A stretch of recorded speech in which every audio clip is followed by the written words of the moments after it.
রাতের অন্ধকারে মেঘে ঢাকা আকাশ, দূর গ্রামের নাম মায়াদিঘি, যেখানে কেউ সূর্যাস্তের পর বেরোয় না। কথিত আছে দিঘির জলে এক নারীর ছায়া দেখা যায়, যে ডাকলে সাড়া দিলে আর ফেরা যায় না।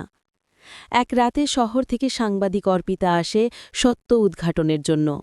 গ্রামের মানুষ ভয় পায়, কেউ সাহায্য করে না। অর্পিতা একাই যায় দিঘির ধারে। হঠাৎ জল নিঃশব্দে নড়ে ওঠে, আর বাতাসে ভেসে আসে এক কণ্ঠ, তুমি আমায় চিনবে না, কিন্তু আমি তোমায় চিনি। অর্পিতা থমকে দাঁড়ায়। হঠাৎ জলের ভেতর তার নিজের মুখ দেখা যায়, কিন্তু চোখে ভয়ালো লাল আলো। পরক্ষণে অন্ধকার নেমে আসে, আর সে হারিয়ে যায়। পরদিন সকালে দিঘির ধারে পাওয়া যায় একটি পুরনো আয়না।